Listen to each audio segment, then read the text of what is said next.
You know this poem, the I Ain't Got a Pencil poem? Let's read it together. I woke myself up because we ain't got an alarm clock. Dug in the dirty clothes basket cause ain't nobody washed my uniform. Brushed my hair and teeth in the dark cause the lights ain't on. Even my baby sister got my baby sister ready cause my mama wasn't home. Got us both to school on time to eat a good breakfast. Then when we got to class, the teacher fussed because I ain't got a pencil. Part of what's fun about art is that there's not one specific interpretation, but this is what I take away from this poem. You cannot succeed at teaching if you do not take your individual students' contexts into account. This is part of what Claudia Hammond was talking about when she talked about the book Culturally Responsive Teaching and the Brain. I recommend it if you're a teacher. I find it quite useful. Long story short, you can't be in the process of moving things from working in short term into long-term memory if you are in a threat state. Trauma stops your brain from working, but that's not why I wanted to start making this video. For the last 2.5 weeks, I have heard the sounds of substitute teachers through the walls. And to be clear, substitute teachers are a necessary part of how education works in this country, but what they are not meant for is to replace teachers, to be in the classroom for long periods at a time. My students can't even get fussed at by their English teacher for not having a pencil because they ain't got an English teacher. Let me put that differently for the sake of pure clarity. Out of 3 English teachers that should be teaching in 8th grade at Cross Keys Middle School in Ferguson-Florissant School District in St. Louis, Missouri, there are only 2.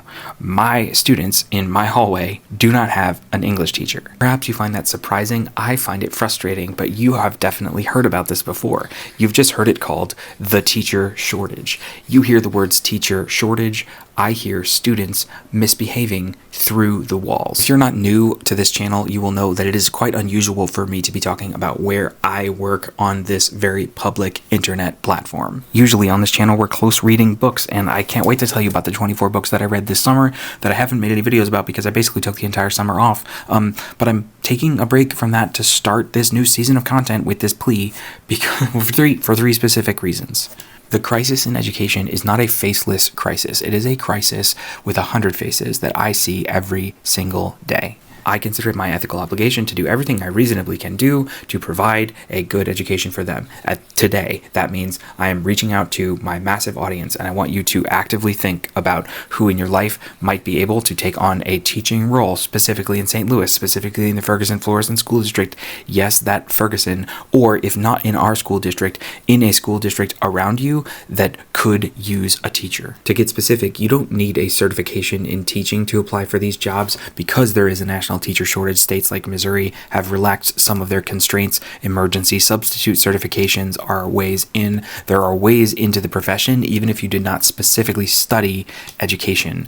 You could still be a teacher. From my personal experience having taught in 5 different schools at this point in my career, what you need is a willingness to learn from teachers who are good at what they do. If you have strength of character, you have motivation, and you have a willingness to learn, this can be one of the most rewarding professions that you join, in part because it is infinitely growable. You can constantly be getting better, and mainly because you get to go to bed at night and wake up in the morning knowing that you're working on something useful and good for the world.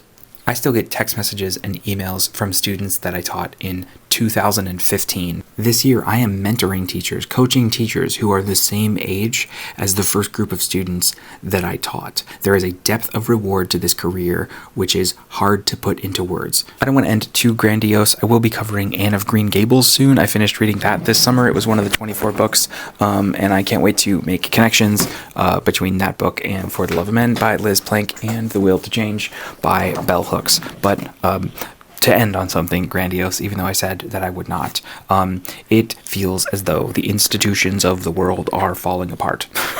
Like, we're in the news. Like, this is the vibe. The vibes are bad, and education as an institution is one of the institutions that is being dismantled. The federal government put someone in charge of the Department of Education who was specifically tasked with destroying the Department of Education. This is a bad spot to be in. But one of the things that you can do is join the front line.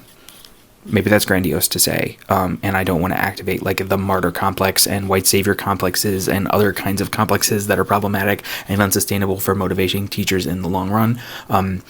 But like, it feels like it's impossible to stop the destruction of institutions around us. but joining the profession of teaching is one of the things that you could do.